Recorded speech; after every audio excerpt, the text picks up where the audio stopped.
I'm Laura Bennett. I'm 31, live in Denver's Evergreen Estates, HOA, and work as a senior marketing manager at Pinnacle Marketing Group. I've always believed that community meant mutual respect and a little give and take. I bent over backwards for this neighborhood until the day I got married. I'm the older sister. Madison is the younger one, bubbly, always needing a little help and somehow always getting it, especially from the one woman who ran our lives like her personal kingdom.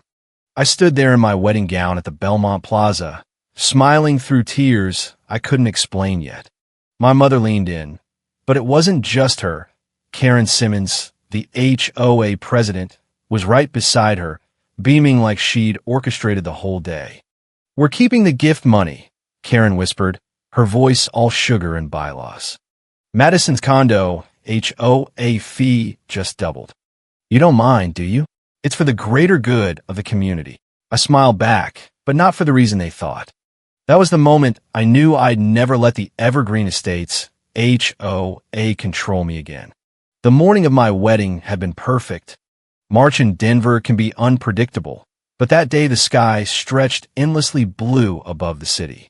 I'd chosen the Belmont Plaza for its soaring windows and the way light poured across the polished oak floors. Daniel and I had fallen in love with it instantly.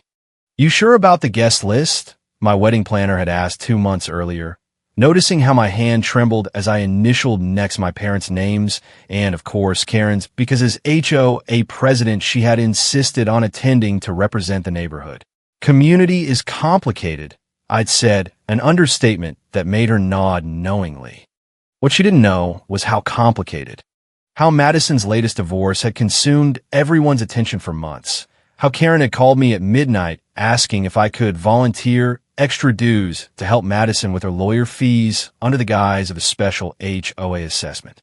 How I'd finally said no, and heard Karen's sharp intake of breath like I'd violated Rule 4.7 on neighborly cooperation. "I understand," she'd said in that voice that meant the opposite, the same tone she used when she fined me $250 for having my American flag up one day past July 5th while her own driveway hosted an unpermitted RV for months. Standing at the altar that afternoon, watching Daniel's eyes fill with tears as I approached, I almost believed we could have one day free from the undercurrents. One perfect day where I wasn't the responsible one, the fixer, the ATM for every HOA emergency. The ceremony passed in a blur of vows and ring exchanges. Daniel squeezed my hand 3 times. Our code for "I love you." As we turned to face our guests as husband and wife, his family beamed from the front row. My mother dabbed at dry eyes with a monogrammed handkerchief. My father checked his watch. Madison sat beside Karen in a dress that cost more than mine, her smile tight. 3 months ago, she'd asked if she could be my maid of honor. When I gently explained I'd already asked my college roommate, Jesse, Madison had sobbed dramatically into the phone. "It's always about you, isn't it?" she'd cried. "Even your wedding day has to be all about you." Karen had backed her up with a text. "Laura, think of the community optics." The reception started beautifully. Daniel and I swayed to our first dance while guests oohed and nod. The caterers brought out the 4-tiered cake we'd saved for months to afford. I'd insisted on paying for everything ourselves. "That's ridiculous," Karen had said when I told her at the last HOA meeting. "The board should contribute from the reserve fund. It's only fair. No strings," I'd replied firmly. She'd laughed that fake little laugh. "Don't be so dramatic, Laura. The covenants are there to protect us all." But I knew better. In Evergreen Estates, everything came with strings. Strings that turned into ropes. Ropes that turned into chains of endless fines and community service. I watched guests drop envelopes into the white satin-covered card box near the entrance. Each card represented someone's good wishes, their celebration of our new life together. Daniel and I had just put a down payment on our first home, a modest 2-bedroom that needed work but was ours, right inside the HOA, of course. The gift money would help with renovations. Karen circled the gift table like a hawk, periodically opening the box to organize the envelopes. I told myself it was just her need to control things, the same way she patrolled lawns with a measuring tape every Saturday. Then came the moment she sidled up to me as I stood talking to Daniel's college friends. Her perfume announced her presence before her voice did. Chanel No. 5. Heavy and imposing like her personality. "We're going to go ahead and keep the gift money," she whispered, one hand on my waist, squeezing slightly. "Madison's condo, HOA fee just doubled. You don't mind, do you? The board voted last week. It's for the greater good. Not can we borrow. Not would you consider. We're keeping it." And the question that wasn't a question, "You don't mind, do you?"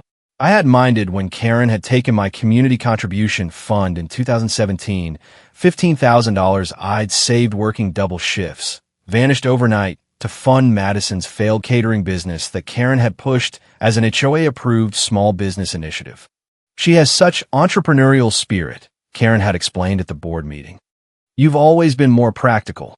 Practical, the HOA word for boring, for reliable, for the resident they could count on to clean up everyone else's messes without complaint.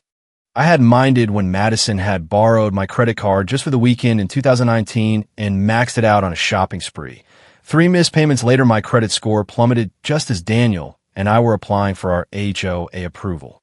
"She's going through a hard time," Karen had said. "Her boyfriend broke up with her. Shopping is her therapy."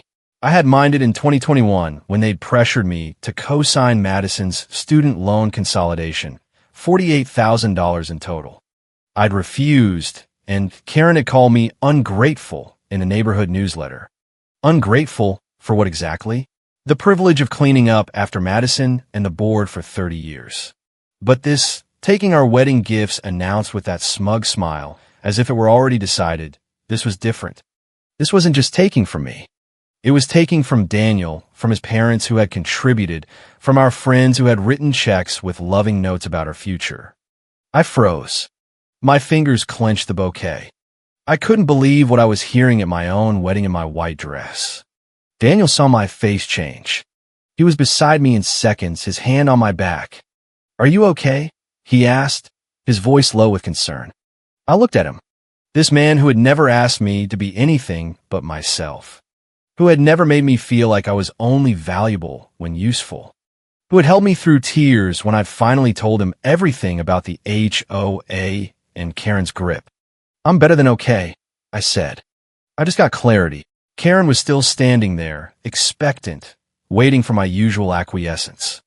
Behind her, I could see Madison by the bar ordering another champagne, her new Louis Vuitton catching the light. The shoes had appeared the day after I'd refused to co-sign her loan refinancing. I smiled at Karen. "We'll talk about it later." She patted my arm. "That's my practical girl." But I wasn't being practical. I was being strategic. What Karen and the board didn't know, what I had protected fiercely from their prying eyes and clipboard audits, was that I had been building my own quiet financial empire for years. After the credit card disaster Madison caused with Karen's blessing, I'd gone to Whitfield Legal Group for advice on protecting myself. Jessica Whitfield had looked at me across her mahogany desk and asked one question. "Do you want to be free of them?" The question had stunned me. Free of the HOA, they were my community. Difficult, yes, unfair, often, but free of them? "I want to be safe from them," I'd finally answered. Jessica had nodded. "Then we'll build walls they can't climb." The first wall was a rental property in Boulder, a small 2-bedroom house near the university that I'd purchased through an LLC. The mortgage was covered by student renters with enough profit each month to reinvest. The second wall was my investment portfolio, $185,000 in ETFs and a Roth IRA, carefully built over 5 years of living below my means and funneling every bonus and raise into investments rather than the lifestyle upgrades my colleagues chose or the endless HOA special assessments Karen loved to spring on us. The third wall was the Belmont Plaza itself. 6 months before our wedding, the venue had come up for auction after its previous owners faced bankruptcy. Daniel and I had just begun venue shopping, and on a whim, I'd attended the auction with my real estate contact. When the bidding stalled at a price significantly below market value, I'd raised my paddle. Through a shell company advised by Jessica, I became the owner of the venue where I would be married. We still paid for our wedding. I insisted on that, but I negotiated with myself for a reasonable rate. I never told Karen or the board about any of it. Not because I was ashamed, but because I knew exactly what would happen. The requests would start, the expectations, the pressure to donate, just a small investment to help Madison or fund Karen's latest pet project like the unnecessary fountain in the common area that somehow cost triple the estimate. Instead, I built my safety net in silence. I created financial independence they couldn't touch. And I prepared. 2 months before the wedding, after my cousin Ava called to ask why Karen was telling everyone that Madison had helped pay for my wedding, a complete fabrication, but one that painted Madison as the generous resident and me as the taker, I'd gone back to Jessica Whitfield. I need to protect my wedding gifts, I told her. I have a feeling they're in danger. She hadn't asked for explanations. She'd seen enough of Karen's patterns by then from the HOA violation reports I'd secretly shared. Instead, she drafted a wedding trust clause for all monetary gifts, making me the sole beneficiary with Daniel's successor. We had witnesses sign it, including Daniel's parents. I'd also installed additional security cameras at the venue, focused especially on the gift table, cleverly hidden in the floral arrangements because I knew Karen would have vetoed any visible ones under aesthetic bylaws. I'd hired a private auditor to track and tally all gift envelopes, and I'd made copies of every card, every check, every cash envelope with its accompanying note of congratulations. At the reception, after Karen's announcement, I danced, I laughed, I cut cake, and tossed my bouquet and kissed my new husband with genuine joy. Because for the first time, I wasn't reacting to the HOA's manipulations.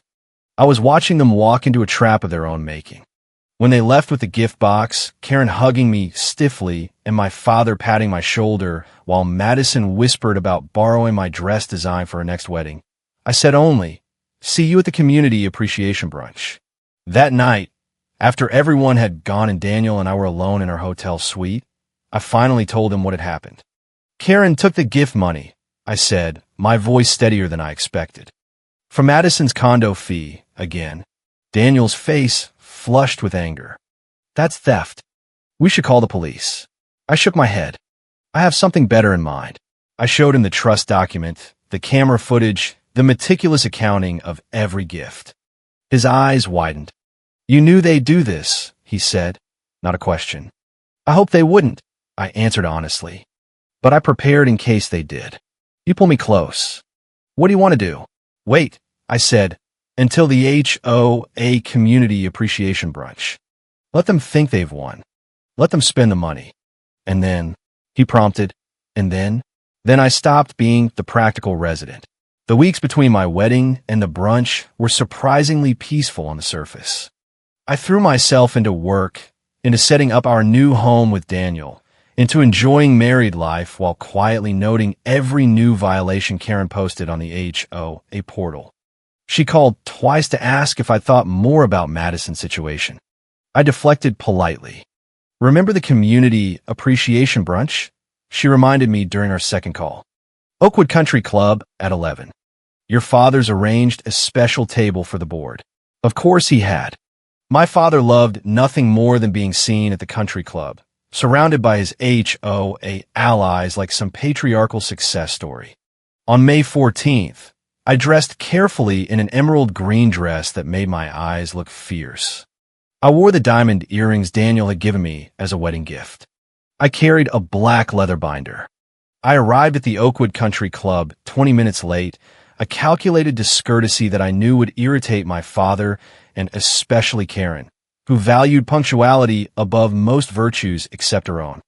They were all there already, my parents, Madison, Karen's husband, the rest of the board, my grandmother, and 2 family friends who were practically HOA lifers after decades of shared finds.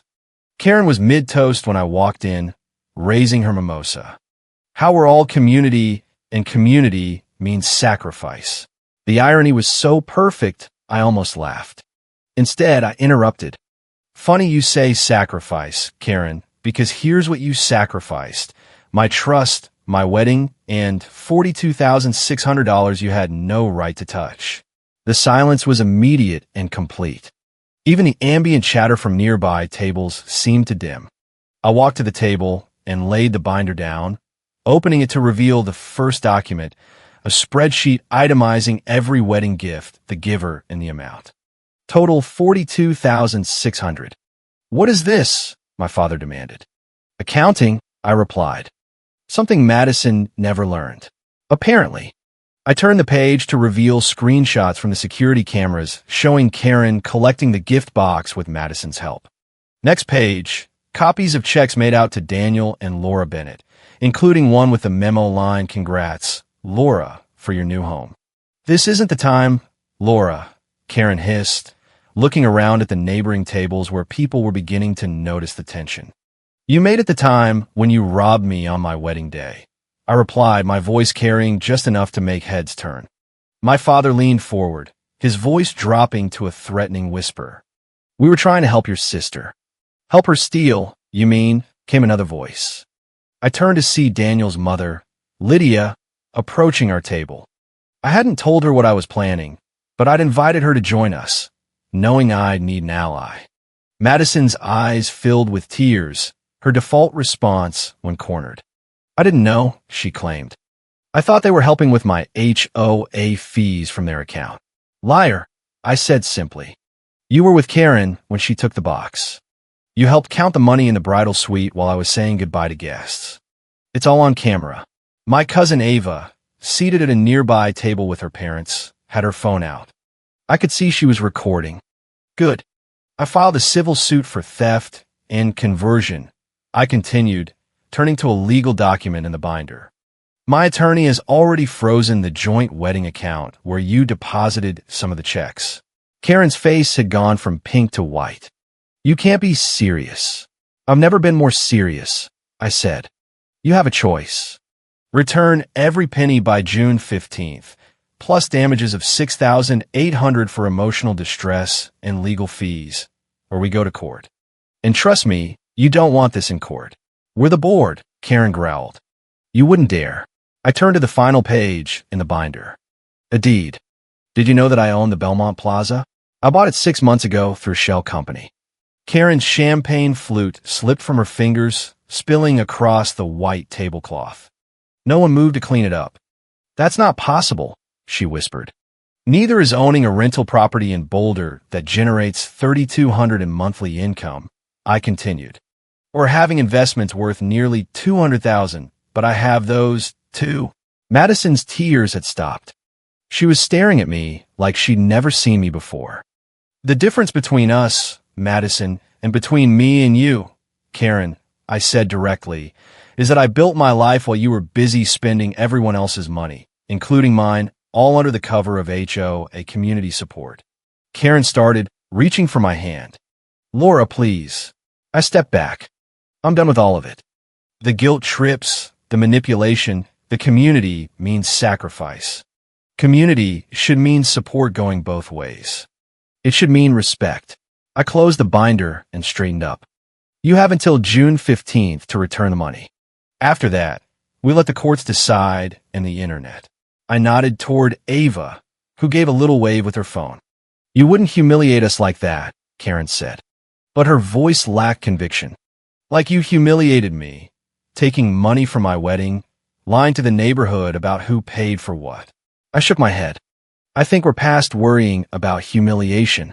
I turned to leave, then paused. "Oh, and Karen, happy Community Appreciation Day." I walked out of the country club into the bright May sunshine, feeling lighter than I had in years. Daniel and Lydia followed me, and we stood in the parking lot for a moment, the Colorado mountains rising in the distance. "Are you okay?" Daniel asked, just as he had at the wedding. I took a deep breath. "I'm better than okay," I said. "I'm free." The aftermath was both exactly what I expected and surprising in ways I couldn't have predicted. Karen and the board did not return the money by June 15th. Instead, my father called 3 days before the deadline with what he clearly thought was a compromise on behalf of the HO. "We'll return half now," he said gruffly. "The rest in installments from the reserve fund." "That's not how theft works, Dad," I replied. "You don't get to negotiate payment terms for stolen property." "Don't be dramatic, Laura," Karen snapped in the background on speaker. It's a community matter. It's also a legal matter, I countered. All or nothing by the 15th, or we proceed with the lawsuit. He hung up on me. On June 16th, my attorney filed the lawsuit as promised. By that afternoon, 3 local news outlets had picked up the story. Bride sues HOA president for stealing wedding gifts. What I hadn't anticipated was my cousin Ava's TikTok video going viral. She'd posted it the day of the brunch confrontation with the hashtag HOA Karen wedding heist. By the time the lawsuit hit the news, her video had over 2 million views and had spawned dozens of reaction videos from outraged viewers who shared their own HOA horror stories. Madison's Instagram following, built carefully over years of posting aspirational lifestyle content while dodging HOA fines thanks to Karen, imploded when someone discovered she'd used some of my wedding money to buy a $5,000 Chanel bag, which she proudly displayed in a post 3 days after my wedding. The comments section became a battlefield of Karen exposed memes. Karen was asked to step down from her PDA board position, a volunteer role she'd held for years as a way to maintain her social standing in the broader community. Even though neither of her children had been in school for over a decade, my father's LinkedIn profile was flooded with comments asking if he was the HOA wedding thief from the viral video. His insurance clients began to question whether they could trust him with their finances. The lawsuit moved quickly. The evidence was overwhelming, and Karen's defense that the board believed they had implied permission to use the funds for community needs fell apart under scrutiny, especially when the camera footage showed her and Madison counting the cash in the bridal suite like it was their personal bonus. On July 28th, the judge ruled in my favor. Full restitution of the $40,600 plus the $6,800 in damages I'd requested in court costs. Karen paid that same day, not because she'd had a moral awakening, but because the judge had made it clear that further delays would result in additional penalties and possible criminal charges for embezzlement tied to her misuse of HOA funds I'd also documented over the years.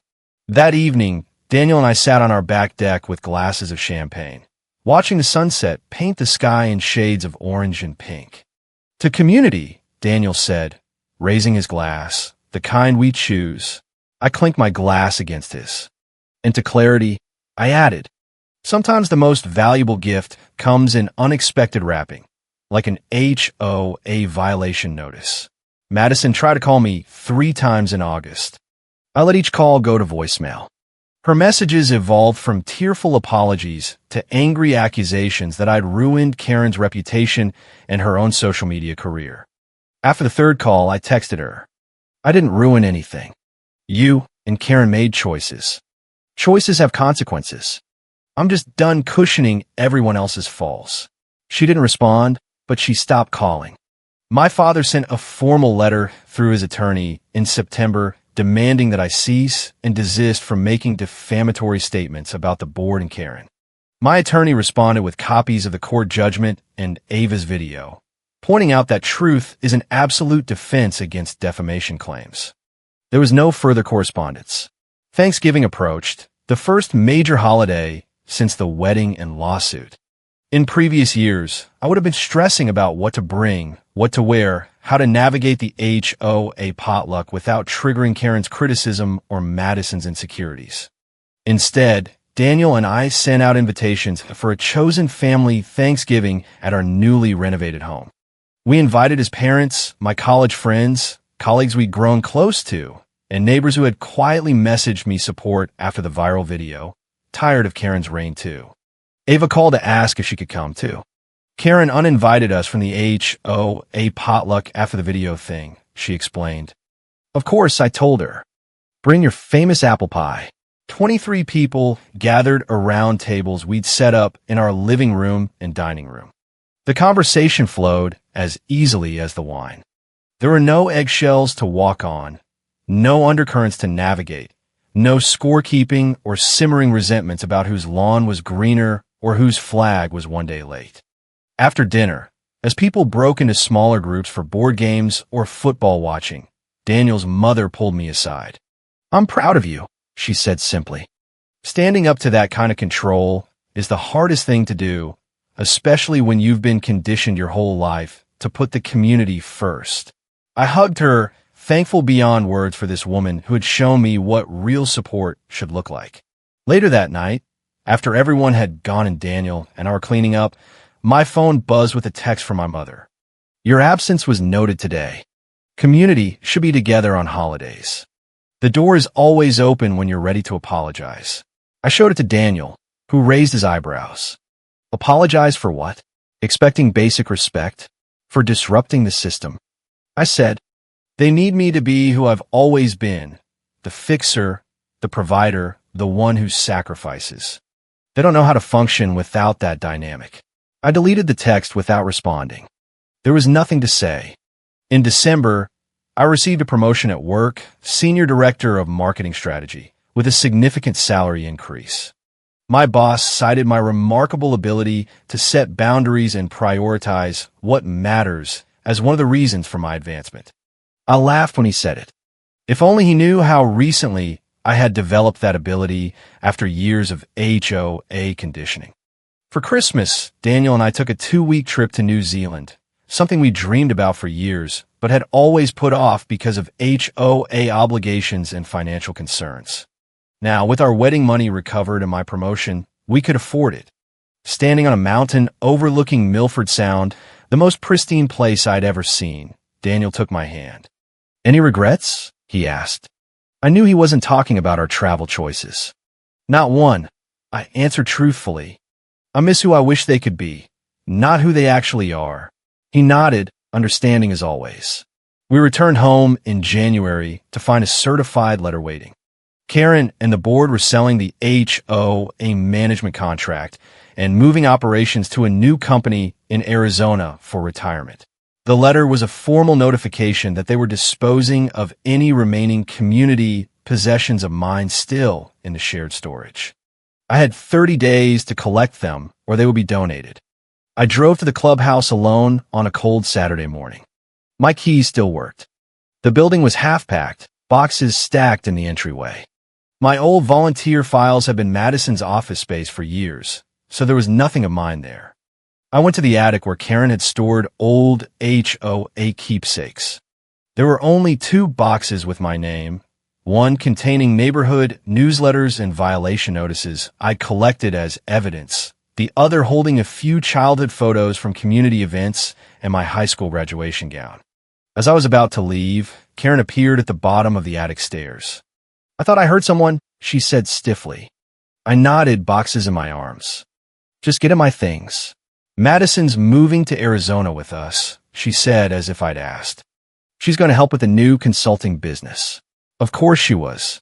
The dynamic hadn't changed at all. I wish you all well, I said, meaning it. Karen's face softened for a moment. Laura, this rift doesn't need to be permanent. Communities forgive. I set the boxes down and looked at her directly. What exactly should I forgive?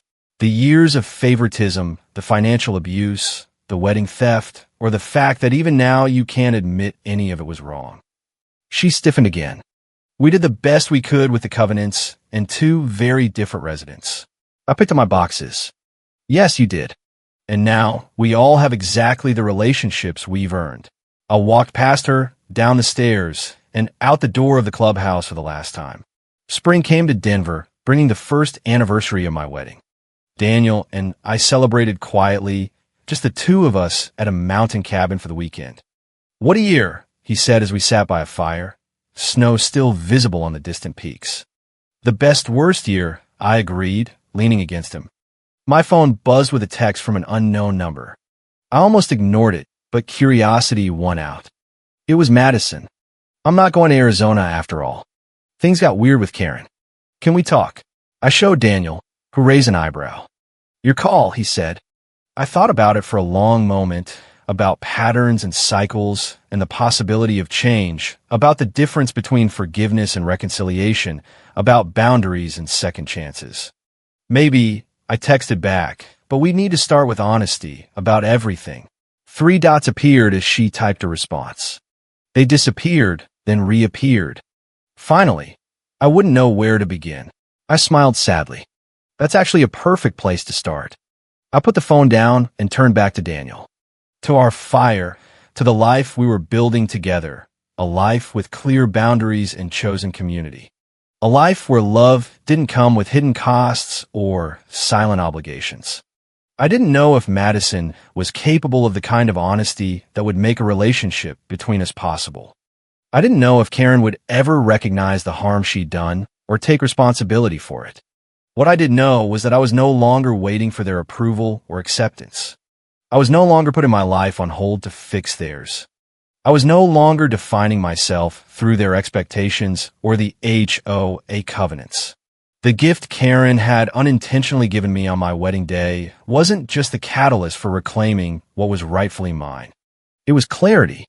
Clarity about who I was, about what community should be, about the difference between sacrifice and self-erasure. As we sat watching the fire burn down to embers, I realized I felt something I hadn't expected. Gratitude, not for the pain or the betrayal, but for the freedom that had come from finally saying enough. Sometimes the most valuable inheritance isn't money or property or even neighborhood connections. Sometimes it's the moment you realize you can walk away and build something better. Sometimes it's the moment you understand that the most important person to stand up for is yourself, even when the whole HOA tries to tell you otherwise. And in the end, the bylaws couldn't touch that.